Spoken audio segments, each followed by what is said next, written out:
எல்லாத்துக்கும் வணக்கங்க. இன்னைக்கு ஒரு சுவையான விஷயத்தை பற்றி பேச போகிறோம்.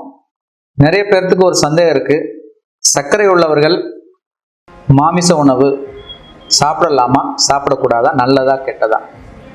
அதாவது இப்போ ஒரு குறிப்பிட்ட எண்ணம் மக்கள் மனசில் என்ன இருக்குன்னா, நான்வெஜ் அதாவது மாமிச உணவு உடலுக்கு ரொம்ப கெடுதலான உணவு அப்படிங்கிற மாதிரி ஒரு எண்ணம் இருக்கு.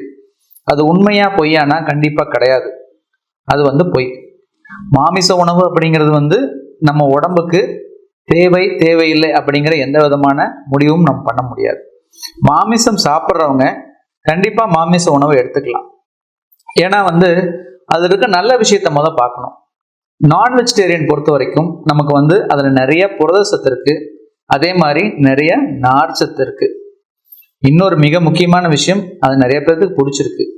ஏன்னா உணவுல ரொம்ப முக்கியமான விஷயம் என்னன்னா, நம்ம டயட்லாம் சொல்லி ஒரு பிடிக்காத உணவு அப்படிங்கிற மாதிரியே எல்லாத்துக்கும் ஒரு ஃபீலிங் நிறைய பேர் சாப்பிட்றதுக்கே யோசிக்கிறாங்க.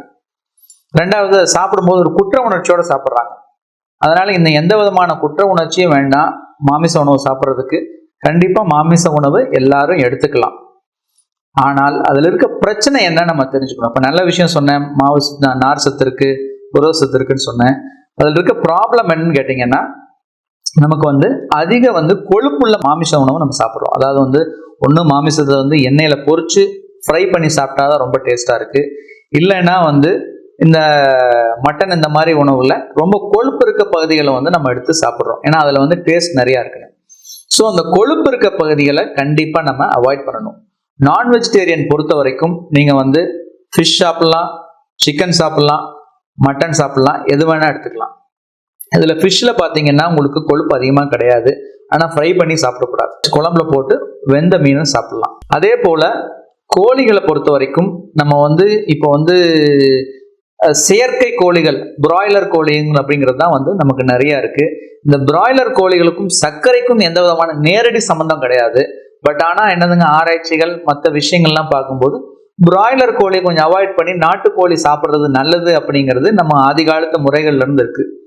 ஸோ என்ன இருந்தாலும் இது செயற்கையா சில மருந்துகளை செலுத்தி தான் நம்ம பண்றாங்க. ஆன்டிபயோட்டிக் போட்ட கோழிகள் தான் பிராய்லர் கோழியா வருது. ஸோ அதை அவாய்ட் பண்றது நம்ம சர்க்கரைக்காக இல்லை, பொதுவா ரொம்ப உடல் நலனை பேணணும் அப்படின்னா அதை அவாய்ட் பண்றது நல்லது. நாட்டுக்கோழி கண்டிப்பா எடுத்துக்கலாம்.